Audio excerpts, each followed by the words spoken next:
On the morning of April 14th, 1945, an American sergeant named Raymond Kowalski sat on a green hillside above the Ruhr Valley, drinking coffee from a dented tin cup, and watched a German army die without firing a shot. Kowalski was 32 years old. He was from a mill town outside Pittsburgh.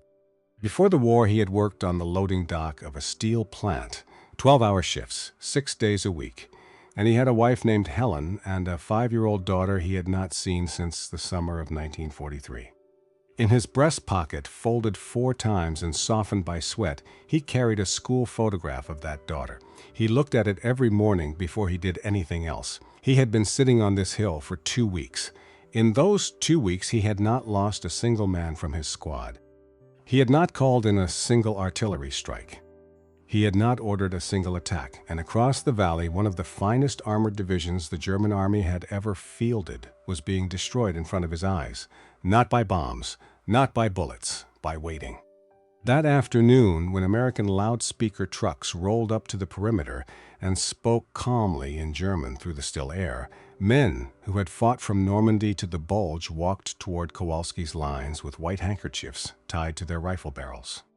And one of them, when asked by another American sergeant why he was surrendering, said 5 words that carried the weight of an entire army's collapse. He said, "What is the point in this?" He had not been wounded. He had not been surrounded by fire. He had not been broken by a charge or a bombing run. He had been broken by patience. This is the story of how the United States Army discovered a weapon that killed more Germans than any tank or plane in the last year of the war. It cost almost no American lives. It has almost no name in the history books. And it was invented by men whose sons and grandsons are watching this video right now, wondering what their father did over there and why he never talked about it when he came home. To understand how the American Army learned this weapon, you have to go back 8 months, to the summer of 1944. To a time when the answer seemed obvious to every general in every headquarters on both sides of the front, when the way to deal with a trapped German garrison was to attack it. And you have to go to a city on the western tip of France, where that answer was about to cost the United States Army nearly 10,000 men, and teach one general a lesson that would save tens of thousands of American sons in the year that followed. By the first days of August 1944, the breakout from Normandy had shattered the German front. Operation Cobra, launched on July 25th, had torn a hole through the Wehrmacht's lines that no reserve could plug. General George Patton's Third Army was racing east across France at speeds that surprised even the men driving the tanks. The war felt for a moment like it was sprinting toward Berlin. But behind the advance, along the long Atlantic coast of Brittany, there was a problem. The Germans still held the ports: Lorient, Saint-Nazaire, La Rochelle. And the prize that mattered most, the one every logistics officer in the Allied camp had circled on his map in red ink: Brest. Brest had a deep-water harbor, and the Allied supply chain at that moment was strangling on the beaches of Normandy. Every ton of fuel, every crate of ammunition, every replacement engine, every artillery shell had to cross those beaches, dragged over the sand by trucks moving through columns of vehicles that never seemed to thin. It was working, barely, but everyone knew it could not work forever.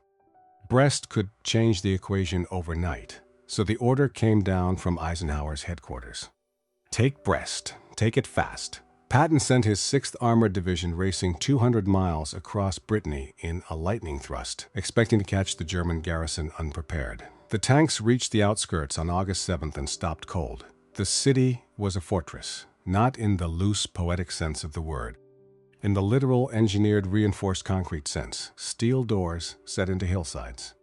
Gun emplacements sunk into rock, machine gun positions covering every road, every rail line, every open field for miles around the city. Remember that word, fortress, Festung, because it is going to become the most important word in this story, and its meaning is going to change completely by the time you hear it for the last time. Adolf Hitler had personally declared Brest a Festung by Führer order on January 19, 1944.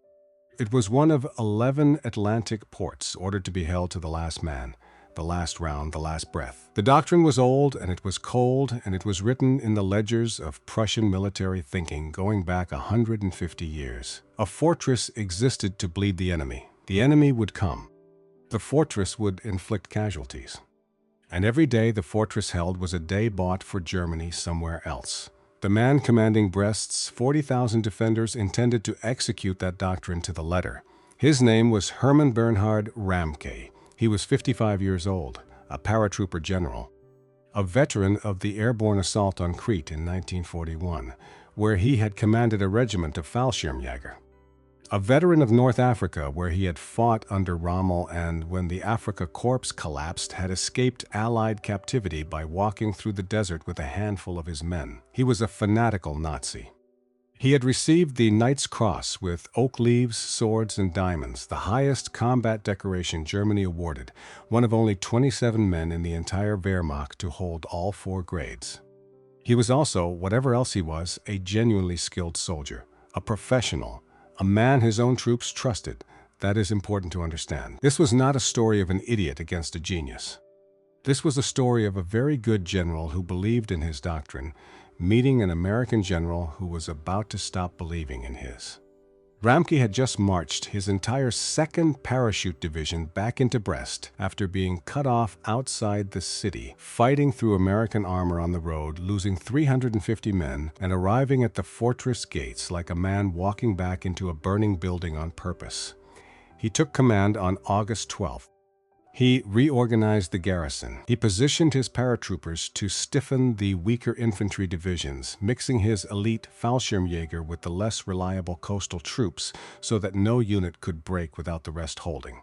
He ordered every dock, every crane, every rail junction, every fuel storage tank in the city, and its harbor to be prepared for demolition. Anything the Allies might use was to be destroyed. Here is the first thing you need to understand about what happened at Brest. The port that the Americans were about to bleed for was already being systematically dismantled by the man defending it. Ramke was not saving the harbor, he was saving the doctrine. He was going to force the Americans to attack a fortress that would produce nothing for them even if they took it. That is the first cruel twist of this story. The prize was a ruin before the assault ever began. The Americans did not know this. Or if they suspected it, they told themselves the demolition could be reversed. Engineers could rebuild cranes. Cranes could unload ships. Ships could feed an army marching toward the Rhine. The assault began on August 25, 1944. General Troy Middleton commanded the operation. Middleton was 55 years old, a Louisiana native, a soft-spoken man with round wire-framed glasses who looked more like a college professor than a corps commander. He had fought as a battalion commander in the First World War in the Meuse-Argonne, and he had learned something in those trenches that had never left him. He hated wasted casualties. He hated attacks that ground down infantry for gains that could not be held. He had watched too many boys die in 1918 for objectives that meant nothing by the time anyone reached them. When Eisenhower had needed a corps commander who would not bleed his divisions dry chasing headlines, he had chosen Middleton, because Middleton would come home at night, sit at his desk under a bare bulb, and read the casualty lists one name at a time. He would not skim, he would not delegate, he would read them himself because he believed those names deserved a man to read them. Now Middleton launched 3 full divisions against Brest, the 2nd Infantry, the 8th Infantry, the 29th Infantry. 75,000 American soldiers, supported by artillery, tanks, and air power, against 40,000 Germans dug into concrete, steel, and fortifications that had been reinforced for 4 years. The plan was straightforward: overwhelming force, break the outer defensive ring, push into the city, force a surrender. Middleton expected it to take days. It took 6 weeks. The outer ring was a maze: bunkers, pillboxes, interlocking fields of fire, each position designed to cover the next. American infantry would attack one strong point, take casualties, seize it, and then find another strong point 200 yards behind it, already zeroed in on the ground they had just taken. The Germans did not need to be brilliant. They just needed concrete and patience of their own. Ramke moved his paratroopers where the line buckled. When a sector cracked, he plugged it with Fallschirmjäger. When an American breakthrough seemed possible, his reserves were already there. The Americans adapted. Every adaptation cost blood. Engineers moved forward under fire to clear minefields by hand, then blew up strong points one at a time with satchel charges. When infantry reached the streets of the city, they discovered that German anti-tank guns and machine guns had been positioned to sweep every open road. You could not cross a street and live, so the Americans stopped trying. They used demolition charges to blow holes through the walls of buildings and moved house to house, room to room, through the interior of the city.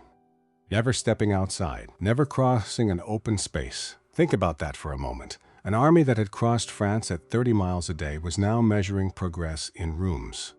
By the end of the first week of September, the 8th Infantry Division had taken casualties so severe that Middleton pulled it out of the line entirely, not rotated, not rested, pulled out. This was the second twist of the story, and it was one that would haunt American planners for the rest of the war.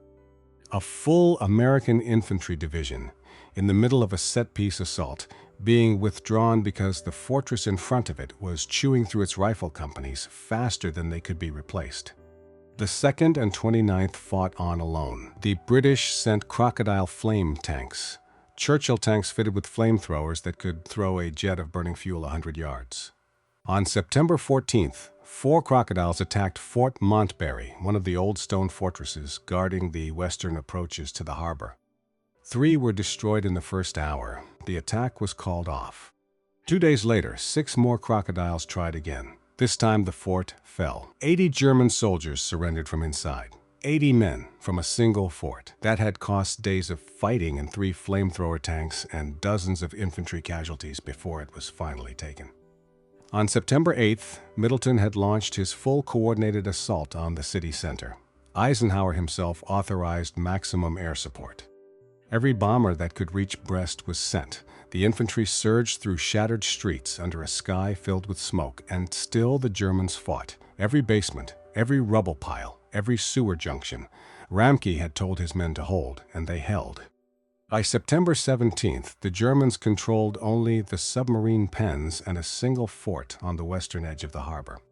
The next day, the inner-city garrison surrendered. Ramke himself fled by boat to the Point des Capucins on the Crozon Peninsula, where he symbolically fired the last artillery round from a coastal gun. A theatrical gesture from a man who understood that the performance of resistance mattered as much as the resistance itself. He was making a point for the history books, and he knew it. On September 19th, men of the 8th Division's 13th Infantry Regiment reached Ramke's bunker. Brigadier General Charles Canham walked in to accept the surrender. Canham was 43 years old. He had landed on Omaha Beach on the morning of June 6, 1944, as the executive officer of the 116th Infantry Regiment. He had been shot through the wrist within the first hour of the invasion. He had refused evacuation. He had led his men off the beach with his arm in a sling and blood soaking through the fabric. He had earned the Distinguished Service Cross for that morning. He was not a man who was easily impressed by a German general standing in a bunker underground. Ramke looked at him. Ramke said, "A German general does not surrender to an officer of lower rank." He demanded to see Canham's credentials. Canham turned. He pointed to the doorway behind him. The doorway was filled with American soldiers, unshaven, filthy, exhausted, alive. Canham said, "These are my credentials." Ramke glanced at the doorway. Then he glanced back at Canham. There was a pause that lasted maybe 2 seconds. He said quietly, "Very well, let us get on with the details." 38,000 German prisoners walked out of Brest. The Americans counted their own losses. 9,831 killed and wounded. Roughly 2,500 dead. 3 divisions chewed to pieces. 6 weeks consumed. 6 weeks during which those same divisions could have been driving east toward Germany toward the end of the war. And the prize that they had fought and bled to capture, Ramke had destroyed so thoroughly that not a single Allied supply ship would ever dock there. The cranes were twisted metal, the quays were rubble, the harbor was choked with sunken vessels and demolition debris that no engineer could clear before the war ended. 75,000 men, 10,000 casualties, 6 weeks, and the port they had captured was a corpse. Somewhere in the mathematics of that disaster, a lesson was forming. It had not crystallized yet. It was not in any memo. It was not in any after-action report. But the men who had fought at Brest understood it in their bones, and Troy Middleton, sitting in his headquarters in the days after the surrender, reading the casualty lists one name at a time, understood it too. They had done exactly what Ramke wanted them to do. They had attacked a fortress head-on, and the fortress had bled them exactly the way it had been designed to bleed them. Every casualty at Brest was a casualty Ramke had planned for. Every day of the assault was a day the Festung Doctrine had bought for a Germany that no longer had a use for the days. Middleton looked at his maps. South of Brest, along the same Brittany coast, sat Lorient. Beyond that, Saint-Nazaire. Beyond that, La Rochelle. 60,000 more Germans behind more concrete, more wire, more coastal guns, all of them under Führer orders to hold to the last man. All of them waiting for the American assault that doctrine, tradition, and every field manual on both sides of the front insisted was coming. And Middleton, in his quiet Louisiana voice, in the ruins of a harbor that had cost him 10,000 American boys and given him nothing, asked a question that no American general had asked yet in the war in Europe. He asked what would happen if they did not attack at all. He asked whether there was such a thing as a fortress that could be defeated by leaving it alone.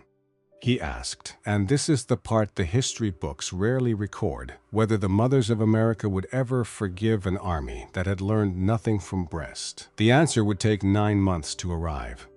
It would arrive in a forest near Duisburg at the barrel of a Walther PPK, in the hand of a field marshal who had run out of everything except the question of what any of it had meant. But that story is still ahead. First, we have to talk about what happened when the United States Army walked away from a fortress and let it starve.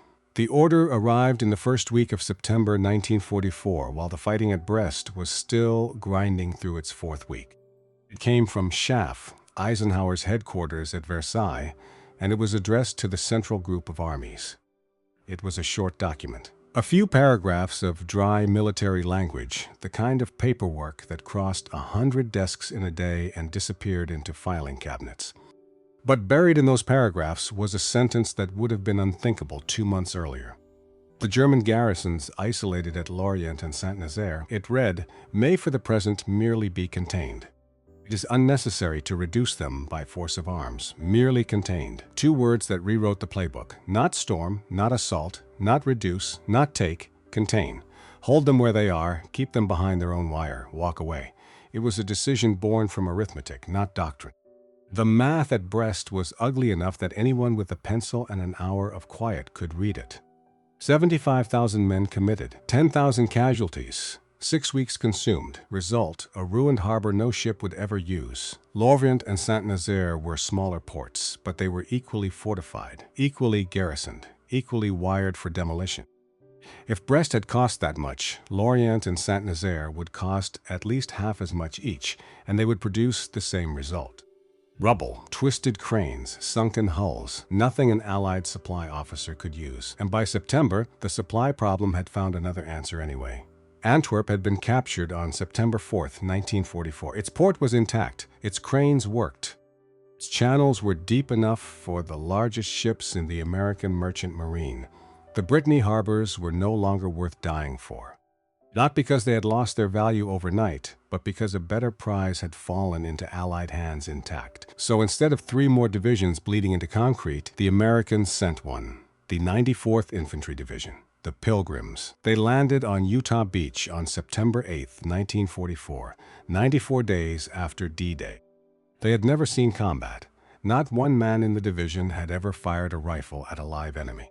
Their commanding officer was Major General Harry J. Maloney. Maloney was 55 years old. He had trained the 94th at Fort Custer, Michigan, and at Camp Phillips, Kansas. He had spent 2 years shaping these men from clerks and farmers and college boys into infantrymen. He knew their names. He had watched them learn to march, learn to shoot, learn to dig a foxhole in the frozen Kansas ground at 4 in the morning. He knew which of them had wives. He knew which of them had children waiting. Now, in the first week of September, he stood on a French beach and read orders that no division commander in American history had ever received. His orders were to relieve the 6th Armored Division and assume responsibility for containing approximately 60,000 German troops in 2 fortress ports. Lorient, on the southern coast of Brittany, Saint-Nazaire 50 miles to the southeast. His division's front stretched across 450 miles of Breton coastline. One infantry division, 60,000 trapped Germans, and the order was not to attack. Hold that number in your mind, 60,000. Because it matters. 60,000 men is larger than the entire garrison at Brest that had just cost 10,000 American casualties. These were not garrison troops napping behind their bunkers. Lorient held 25,000 soldiers under General Wilhelm Farnbacher. Farnbacher was 56 years old. He was a corps commander with the Knight's Cross earned in France in 1940. He had later served on the Eastern Front. He was a professional soldier from a professional army, and he had every intention of holding his fortress the way the doctrine required. Saint-Nazaire held 28,000 men under General Hans Junk. Junk had the same orders, the same doctrine, the same expectation that at any moment the American guns would open, the infantry would come, and the fortress would do what fortresses were built to do. Both garrisons had artillery, ammunition, fortified positions, coastal guns capable of engaging warships, and Hitler's personal order ringing in their ears. Defend to the last man, and yet nobody came to fight them. Maloney understood what he had. A green division with no combat experience spread across a front that would have been thin for an entire corps. He could not afford a pitched battle. His orders did not ask for one, but he understood something else too. Something he could not have said out loud in any briefing.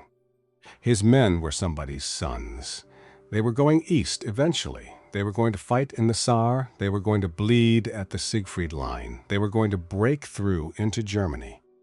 And when that day came, he wanted them to know what combat felt like without having gambled the whole division to teach them. So he improvised. He sent patrols, small groups, a squad here, a platoon there, probing the German perimeter, testing the defenses, drawing fire, learning where the machine guns were and how fast the German artillery responded when it was called. It was combat training conducted against a live enemy, dangerous enough to teach, controlled enough to survive. The Germans inside the pockets fought back. On October 2nd, 1944, a patrol from K Company, 301st Infantry Regiment, walked into an ambush inside the Lorient perimeter. The entire patrol was killed, wounded, or captured. In a farmhouse 40 miles behind the line that night, a company clerk sat at a small wooden table with a stack of forms and typed the letters home. He was 19 years old. He typed slowly, one finger at a time. He typed until his eyes could not focus. He was still typing when the sun came up. Other patrols drew heavy fire and pulled back. The 94th was learning what combat felt like, but it was learning on its own terms, at its own pace, choosing when and where to engage. The Germans could not say the same. Farnbacher and Junk held their positions. They maintained their garrisons.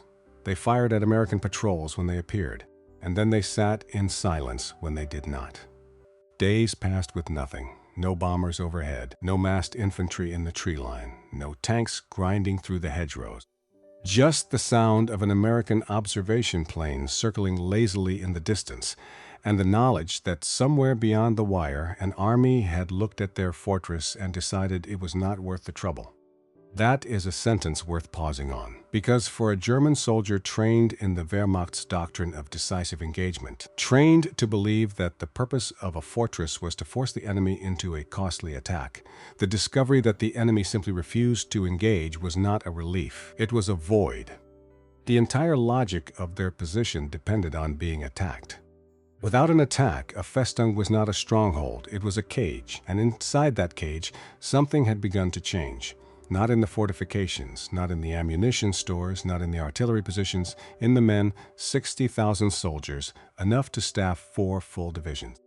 They sat behind their wire day after day, watching the war move east without them.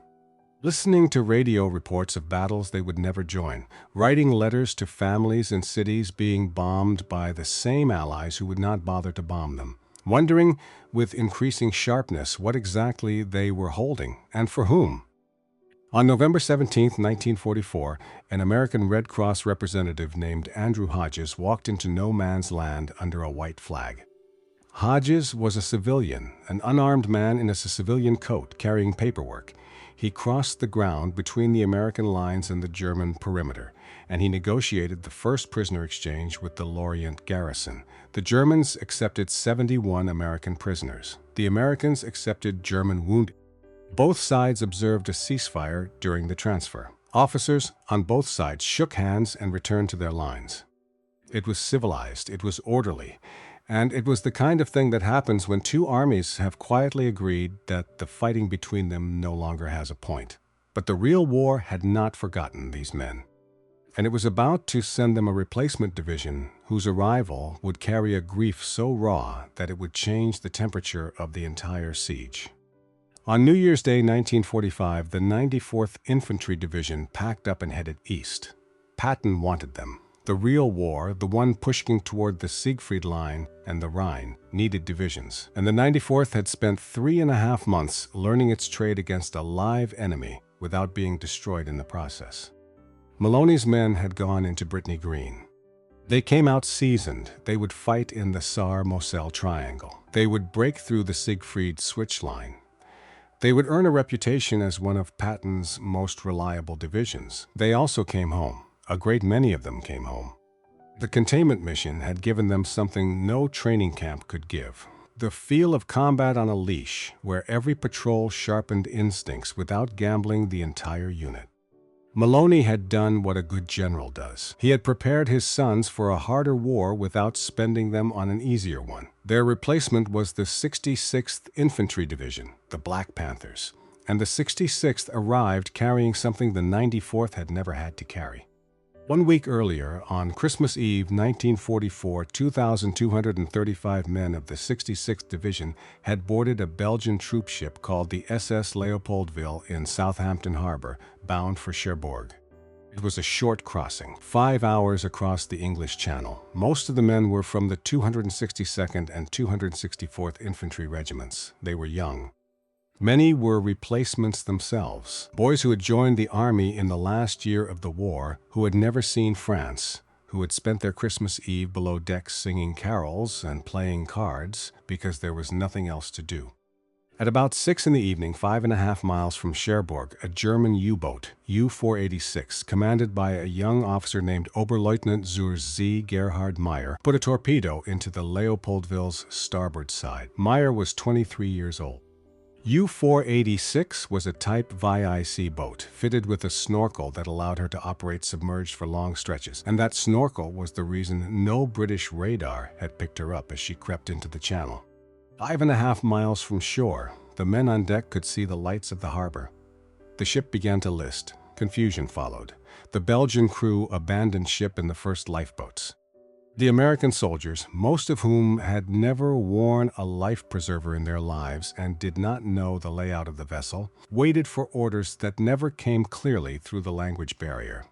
Rescue came from HMS Brilliant, a British destroyer that pulled alongside and took roughly 500 men off the sinking ship. Then Brilliant pulled away to unload them at Cherbourg. When she returned for a second run, the Leopoldville was gone. She had rolled and sunk in water cold enough to kill a man in minutes. 763 American soldiers died that night. 493 of their bodies were never recovered from the Channel. The Army classified the disaster. It ordered the survivors not to speak of it. It censored every letter they wrote for the rest of the war. Families were told only that their sons had died on active service. No details, no location, no explanation. Some of those families would go to their graves in the 1970s and 1980s, never knowing that their boy had drowned within sight of the harbor lights on Christmas Eve. 2 battalion commanders were among the dead. The 66th Division had lost roughly a third of the men aboard the Leopoldville before a single one of them had fired a shot in combat. 2 days later, what remained of the division was sent to Brittany. Think about what that means. These men had watched their friends drown on Christmas Eve, 5 miles from shore, close enough to see the lights of the town they were supposed to land in. They had been forbidden from telling anyone. They had been given no memorial, no leave, no time to sit with what had happened. And now they were standing on a perimeter in the January rain, looking at German bunkers through binoculars, and being told to wait. Among them was a private named Frank Delaney from Scranton, Pennsylvania, 21 years old. His best friend had gone into the water off the Leopoldville. He would carry his best friend's St. Christopher medal in his pocket for the rest of the war and for 40 years after it. He would never speak of that night, not to his wife, not to his sons. Only on a summer afternoon in 1986, sitting on a porch in Scranton with a grandson who had asked one question too many, he would look at the boy and say, "There was a boat. There were a lot of us. Not all of us came off it." And then he would go inside and not come out for the rest of the day. The 66th arrived with what one account called grim determination, the cold fury of men who had suffered a loss without a target. They wanted to fight. They wanted someone to pay for the Leopoldville. Instead, they got the same orders the 94th had followed. Contain, patrol, observe, do not assault. And on the other side of the wire, the Germans continued to hold. Farnbacher at Lorient, Junk at Saint-Nazaire, 22,000 men at La Rochelle under Vice Admiral Ernst Schirlitz. All of them obeying the same order from a Führer headquarters that was itself shrinking by the week. Hold to the last man. On January 30th, 1945, inside the besieged port of La Rochelle, the German garrison held a movie premiere. The film was Kohlberg, a full-color propaganda epic directed by Veit Harlan, personally commissioned by Joseph Goebbels, and released to German cinemas in the last months of the Reich. It was about the Prussian city of Kohlberg, which had resisted Napoleon's siege in 1807. It was 2 hours long. It was, in its final production year, the most expensive German film ever made. It was meant to inspire. 20,000 German soldiers watched it in a French port they could not leave, surrounded by an enemy that would not come. Defending submarine pens that had no fuel for submarines and no submarines that had not already been sunk somewhere in the Atlantic.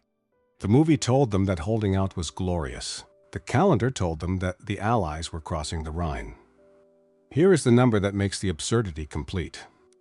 By January 1945, approximately 113,000 German soldiers were locked inside fortress ports along the French Atlantic coast. Enough for 8 full-strength divisions, sitting behind concrete walls that protected nothing. The submarine war was over. The Battle of the Atlantic had been lost the year before. Antwerp was open and handling Allied supplies. The Brittany ports had no strategic value left, not for the Allies, who no longer needed them, not for Germany, whose navy could no longer use them. They were museums of a strategy that had expired 6 months earlier. Staffed by a garrison army guarding its own irrelevance, and every single one of those soldiers was a man the Wehrmacht desperately needed somewhere else. On the Western Front, German divisions were fighting at half strength. On the Eastern Front, entire army groups were disintegrating in the snow. Replacements were schoolboys and old men. 16-year-olds handed rifles, 58-year-olds pulled out of retirement. And behind it all, in ports that no longer mattered, enough trained soldiers to rebuild a dozen shattered divisions sat and watched the war end without them. Hitler had designed the festing system to drain Allied resources, to force the enemy to commit divisions to costly sieges while the rest of the front stabilized. The logic made sense on paper. What the logic did not account for was an enemy who looked at the fortress, did the math, and decided that the best thing to do with 100,000 trapped Germans was to leave them exactly where they were. The Americans had turned the Festung Doctrine inside out.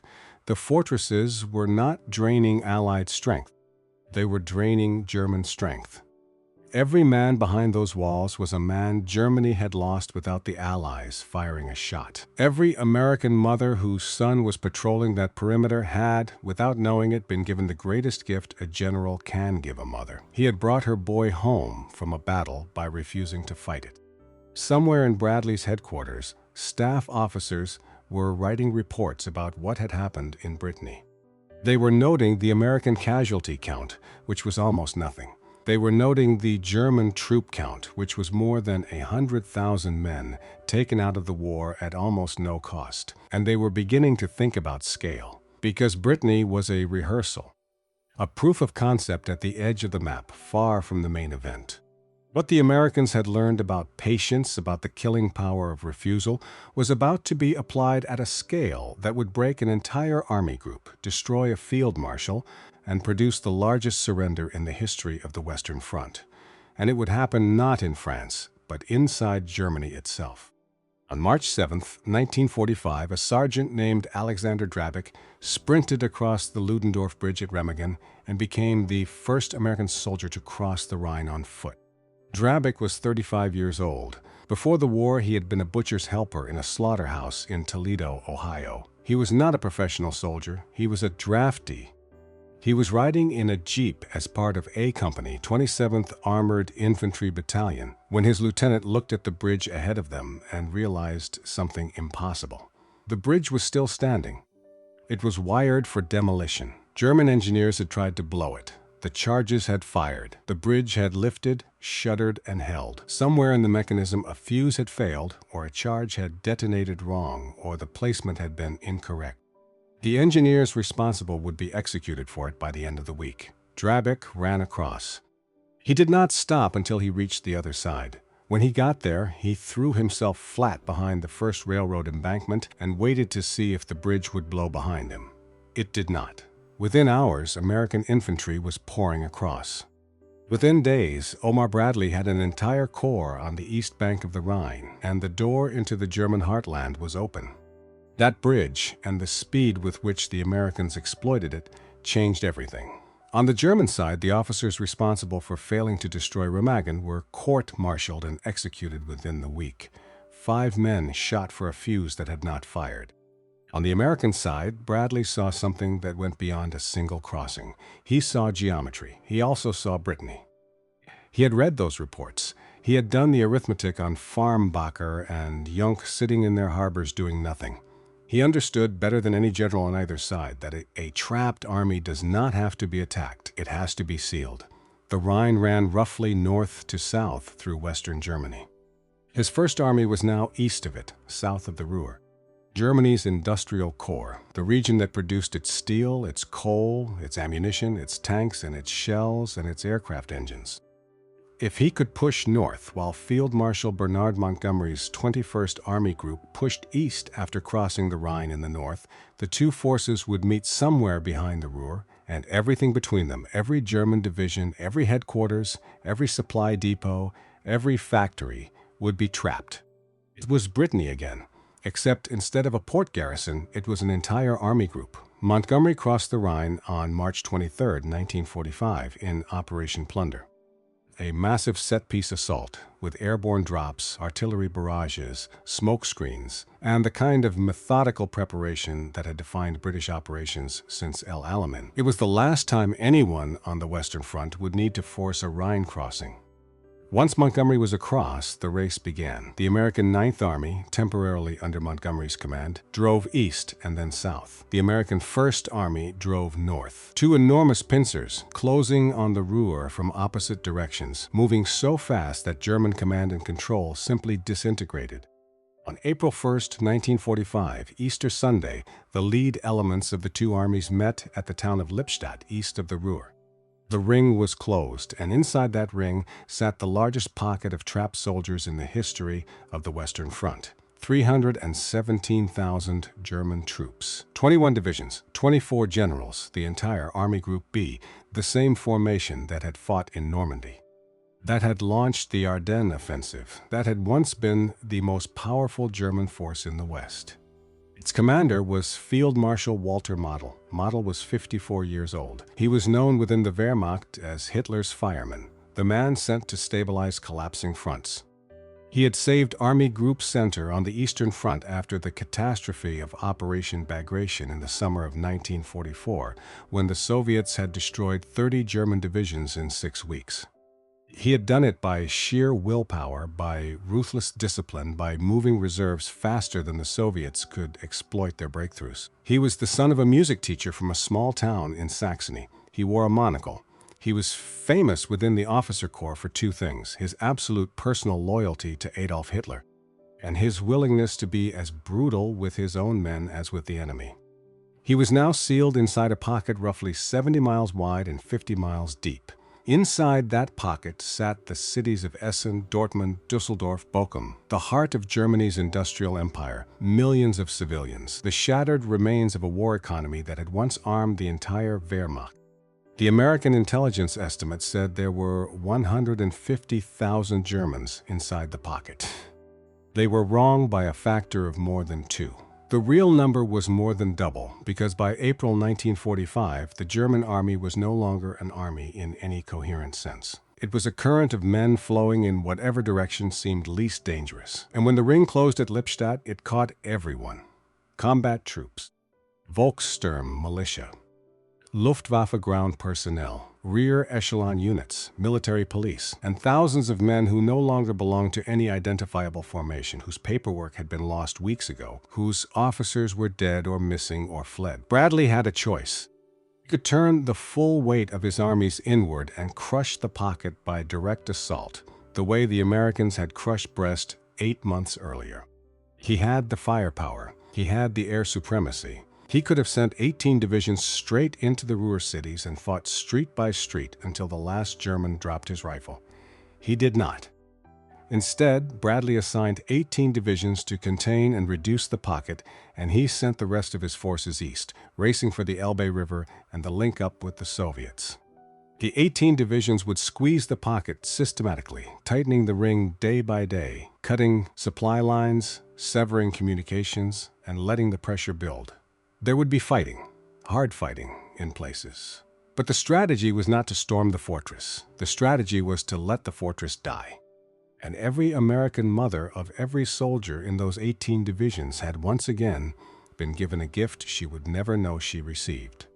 Bradley had chosen deliberately to bring her boy home. The 9th Army attacked from the north. The 1st Army joined from the south on April 4th. They did not charge. They advanced methodically, town by town, ridge by ridge, probing for weak points, exploiting them when they found them. When a German unit resisted, they called in artillery, and the Americans had more artillery than any force in the history of warfare. When a German unit tried to counterattack, fighter bombers were overhead within minutes. P-47 Thunderbolts and P-51 Mustangs circling the pocket in shifts, hunting anything that moved on the roads in daylight. And when a German unit simply sat in its positions and waited, the Americans were content to sit and wait too, because every day that passed, the pocket got smaller. Every day, supplies inside the ring dwindled. Every day, the roads got more clogged with refugees and retreating soldiers and abandoned vehicles and the accumulating debris of an army that was coming apart. Model knew what was happening. He had seen it before on the other side of the map when he had watched Soviet armies do the same thing to German pockets in the east. He understood the mathematics of a shrinking pocket. He knew that without resupply, without air cover, without reinforcement, every day inside the ring was a day closer to collapse. He requested permission to break out. Hitler refused. The Ruhr was now a Festung, that word again. And a Festung was to be held to the last man. Model obeyed. He ordered his troops to defend Fortress Ruhr. He promised reinforcements and wonder weapons that both he and his staff knew would never arrive. And inside the pocket, 317,000 men began to discover what 100,000 men in Lorient and Saint-Nazaire had already learned. That being trapped by an enemy who refuses to attack is not a reprieve. It is a sentence. The squeeze began on April 5th, and it was not a battle in any sense the German army recognized. It was pressure, constant, methodical, inescapable. The Americans compressed the pocket like a fist closing, and as the fist closed, it did not just push German soldiers backward. It destroyed the world they were standing in. American artillery fired approximately 1 million shells into the Ruhr pocket over the course of 18 days. 1 million. That number is worth sitting with. It means that every hour, day and night, thousands of rounds were falling on German positions, on roads, on rail junctions, on bridges, on factory buildings, on anything that moved, and many things that did not. The shells did not just kill soldiers. They ruptured water mains. They severed electrical lines. They collapsed sewer systems. They set factories on fire and left them burning because no one could reach them to put them out. Within a week, entire cities inside the pocket had no running water, no electricity, no functioning infrastructure of any kind. Model attempted counterattacks. Every one of them died before it started. He would issue orders to a division and discover that the division no longer existed as a coherent unit. He would shift reserves to block an American penetration and find that the reserves had no fuel to reach the front. By April 11th, 10 days after the ring closed, the pocket was half the size it had been on Easter Sunday, and something was happening that no artillery barrage could have achieved on its own. The German army inside the pocket was dissolving from within. Not just retreating, dissolving. Soldiers, individual men, who had fought for years, who had survived the Eastern Front, who had held the line in Normandy, were walking away, not in organized withdrawals, alone, in pairs, dropping their rifles in ditches, pulling off their insignia, knocking on civilian doors and asking for clothes. In Dusseldorf, a group of German civilians decided they had seen enough. A resistance cell. Businessmen. A police commander named Franz Jürgens. Jürgens was 46 years old. He was a career police officer, not a party fanatic. He had watched his city being reduced to rubble by air raids for years, and now he was watching it being encircled and crushed by ground forces, and he had decided that whatever oath he had taken to the Reich did not require him to preside over the death of Dusseldorf. He organized what they called Action Rhineland. Their plan was simple: surrender the city to the Americans before it was destroyed. Contact the approaching American units. Seize key installations. Prevent the SS from carrying out demolition orders. They began on the night of April 15th. By the morning of April 16th, they had made contact with American forces outside the city.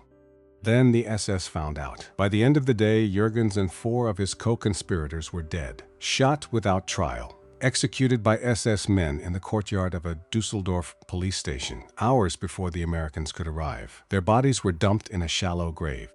Dusseldorf burned for 2 more days before it fell. Anyway, that is what the inside of a dying pocket looks like.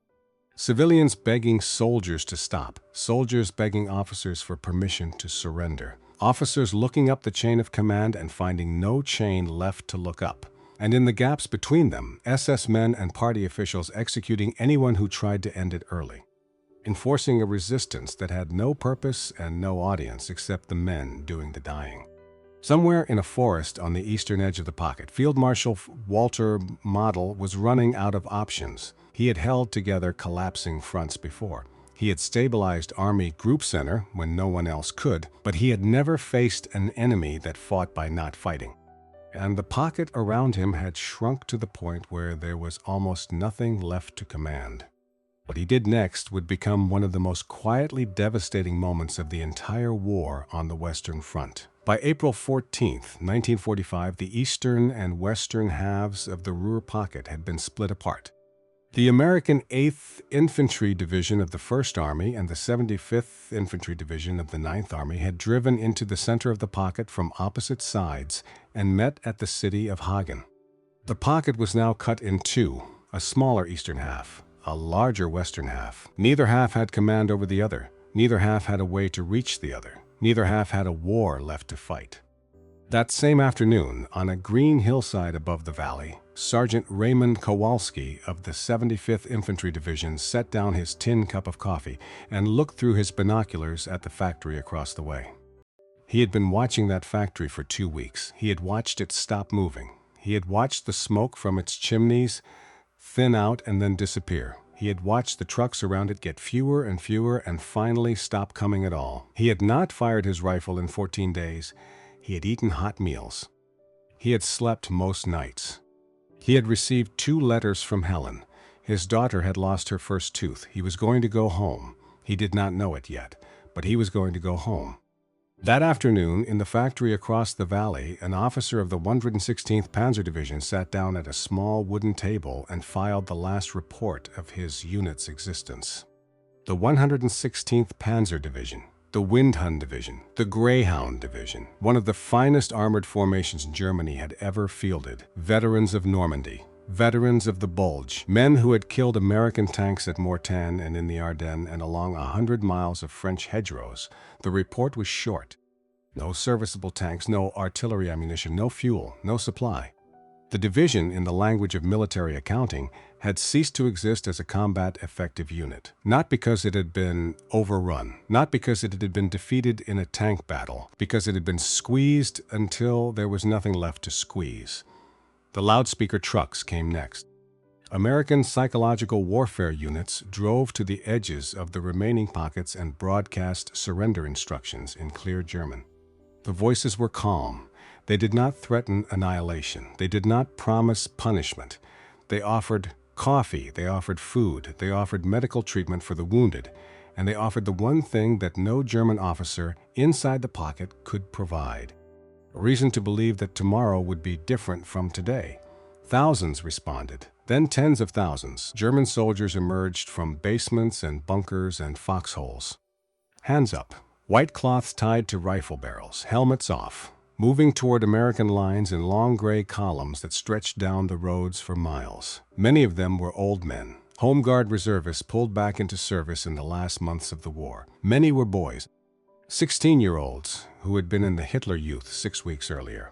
Some were veterans of 4 years of war who had finally reached the limit of what obedience could demand. The American soldiers watching them come in did not cheer. There was nothing to cheer about. They just processed the columns, directed them to holding areas, handed out water, waited for the next column to come around the bend. Sergeant Kowalski on his hillside watched a line of German soldiers stretching to the horizon and thought about a photograph in his breast pocket. He did not know how to explain to a 5-year-old daughter what he had done in this war. He did not know how to explain that he had won it by sitting on a hill and drinking coffee. He hoped, when the day came that she asked, that he would find the words. He never did. Most of them never did. Somewhere in a forest near Duisburg, Field Marshal Walter Model was doing arithmetic. His headquarters had lost contact with most of its subordinate units. His communications network, the telephones, the radios, the courier routes that held a modern army together was shattered. Divisions he issued orders to no longer answered. Divisions that answered no longer had the men or the ammunition to carry out what he asked. The pocket had shrunk to a patchwork of isolated clusters. Each one a few thousand men huddled around a town or a crossroads, cut off from the clusters around them, waiting for instructions that would never arrive. On April 15, 1945, Model gathered what remained of his staff. He asked them a question, not a tactical question, not a logistical question, a question that no German field marshal had ever needed to ask in the middle of a battle. He said, "Has everything been done to justify our actions in the light of history?" It was the question of a man who already knew the answer to every other question. Can we hold? No. Can we break out? No. Hitler had forbidden it, and there was nothing to break out with. Can we counterattack? With what?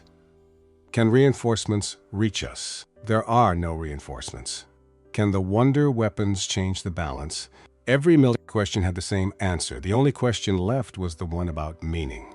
His staff said yes. Everything had been done. 2 days later, on April 17, 1945, Model issued the most extraordinary order of the war on the Western Front. He did not surrender Army Group B. A German field marshal does not surrender. That was the code, the oath, the weight of a tradition that stretched back through the Prussian officer corps to Frederick the Great. Instead, he dissolved it. He formally disbanded the Army Group as a command structure. The paperwork itself was almost administrative, a few lines of order. But its meaning was seismic. He released the youngest soldiers, boys under 18, and ordered them to go home. Not to another unit, home. To their mothers, to whatever remained of their villages. He told the Volkssturm militia to discard their uniforms and disappear into the civilian population. He instructed his remaining officers that they were free to surrender individually, to attempt escape individually, or to continue fighting individually. The choice was theirs. The Army Group as an entity no longer existed. It was a legal fiction, a way to end the fighting without speaking the word surrender, and it worked precisely as Model intended. Without a command structure, there was no one to issue orders. Without orders, there was no obligation to fight. And without obligation, 317,000 German soldiers did what human beings do when the structure that held them in place disappears. They surrendered. They came in waves, first hundreds, then thousands, then tens of thousands. They walked down roads in columns so long that American units could not process them fast enough. They came carrying white flags, white handkerchiefs, white bed sheets torn from farmhouses. They came with their hands up and their helmets off and their eyes on the ground. Officers surrendered alongside privates. Generals surrendered alongside cooks. 24 German generals walked into American captivity from the Ruhr pocket. more general officers than most armies capture in an entire war. By the time the last columns were counted, the total number of prisoners from the Ruhr pocket had risen above 325,000 men. The Americans had no idea what to do with them. There were no camps large enough. There were no buildings that could hold this many prisoners. There was no time to build proper facilities before the fighting elsewhere in Germany ended, so the Americans herded them into open fields along the Rhine. The Germans called them Rheinwiesenlager, the Rhine meadow camps. From the air, they looked like gray lakes. Up close, they were 250,000 men sitting on the ground behind barbed wire that stretched to the horizon. No shelter, no latrines, no structure, no war, staring at a sky that no longer contained anything trying to kill them. One German soldier, asked by an American sergeant why he had surrendered, gave the answer we started this story with. He gave it plainly, without defiance, without shame. He said, "What is the point in this? I have a wife and children." That sentence, spoken by an anonymous prisoner in a field somewhere along the Rhine, was the sound of the Festung Doctrine breaking, not under bombardment, not under assault, under the weight of its own emptiness. A fortress requires an enemy to justify its existence. When the enemy refuses to play the role, the fortress becomes a waiting room, and men do not die willingly in waiting rooms. The Ruhr pocket was the largest German surrender on the Western Front, larger than Tunisia, larger than anything that had come before, larger than anything that would come after. It was achieved in 18 days. American casualties for the encirclement and reduction of the pocket were approximately 10,000, including 2,000 killed or missing. 2,000 American families would receive telegrams. 2,000 front porches somewhere between Maine and California would have a chaplain walk up the steps. 2,000 mothers would open a door and know before a word was spoken, but it could have been 50,000. Bradley knew that. Middleton knew that. Every American general who had read the reports from Brest knew that. And that was the gift the American Army had given the mothers of America in the spring of 1945.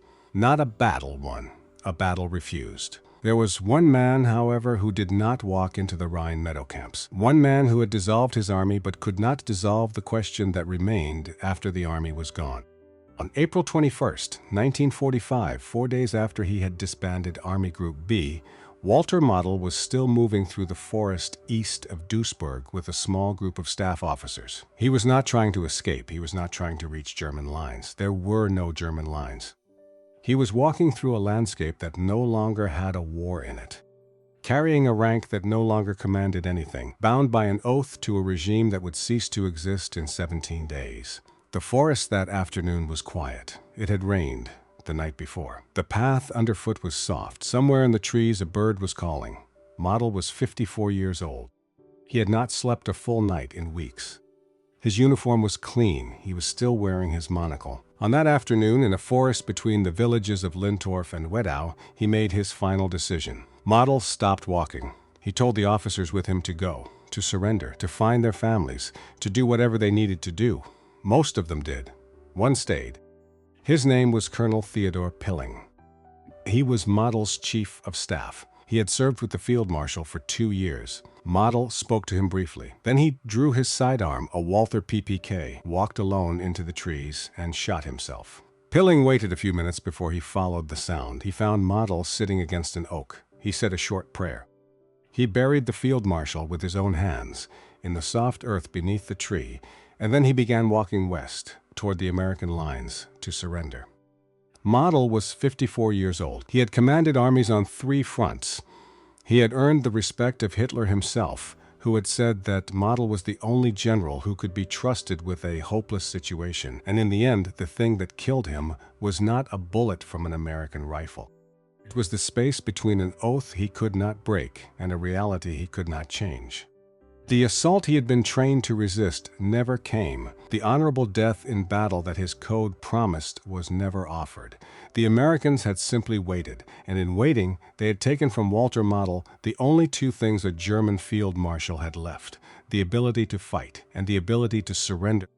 He chose the only exit that remained. His body was not officially recovered for 10 years. In 1955, his son Hans-Georg Model, who had also served as an officer in the Wehrmacht, exhumed the remains from the forest and reburied them in the German military cemetery at Wassenach, near the Hürtgen forest. Colonel Pilling, who had survived the war, was there. 200 miles to the west, the fortresses outlasted him. On May 8, 1945, the day Germany surrendered unconditionally, the garrison at Lorient was still holding. General Wilhelm Farnbacher ignored the ceasefire order from Grand Admiral Karl Dönitz, the man who had inherited Hitler's authority after the suicide in the Berlin bunker 8 days earlier. Farnbacher held Festung Lorient for 2 more days. He surrendered on May 10, 1945, 72 hours after the war was officially over. At Saint-Nazaire, General Hans Junk surrendered the following day, May 11, 1945. At La Rochelle, Vice Admiral Ernst Schirlitz surrendered on May 8, 1945, after weeks of quiet negotiations with Colonel Hubert Meyer of the French Forces of the Interior. 2 men in a farmhouse working out how to end something that had already ended in every way that mattered. These were the last German soldiers to lay down their arms on French soil. They had been trapped for 9 months.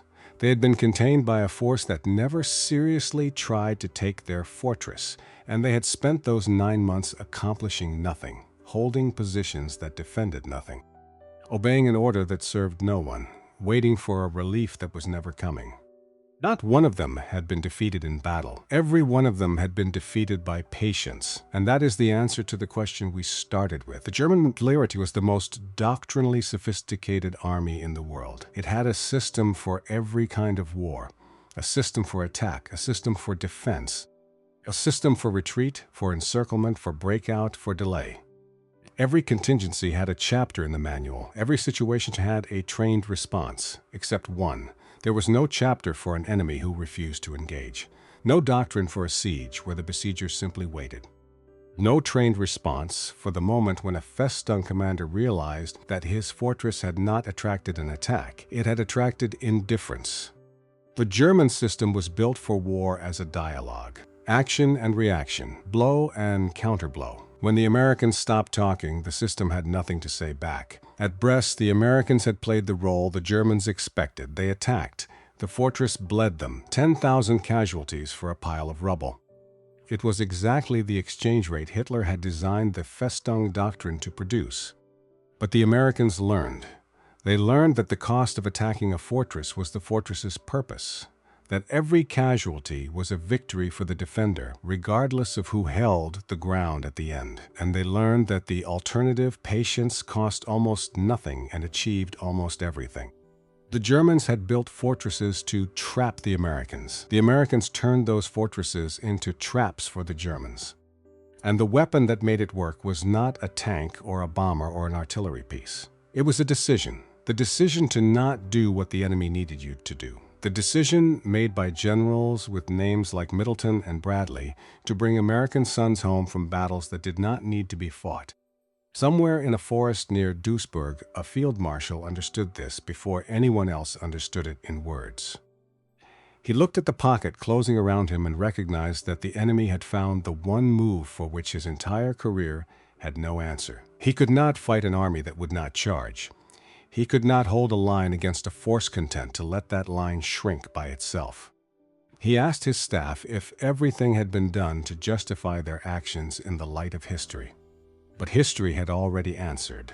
The deadliest thing the Americans ever did to the trapped divisions of the Wehrmacht was the simplest thing imaginable. They waited. Thank you for staying with this story all the way to the end. If you have made it this far, you already understand something that took the American Army 8 months and 10,000 men at Brest to learn.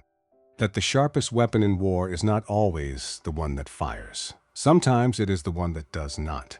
Sometimes the greatest thing a general can do for the men under his command is to look at a fortress, do the arithmetic, and choose to walk away. If someone in your family served in the Second World War, in Europe, or in the Pacific, I would be honored if you would tell me about them in the comments. Their name, their unit, where they served. These stories belong to all of us. They belong to your father, your uncle, your grandfather. They belong to the men who came home and did not talk about it, and to the men who did not come home at all. Every name shared in the comments below is a name kept alive a little longer. If this story moved you, a like helps it reach another son, another grandson, another quiet man in his 60s or 70s who is still trying to understand what his father did over there. Rest easy, gentlemen. You did more than you ever told us. Thank you for watching.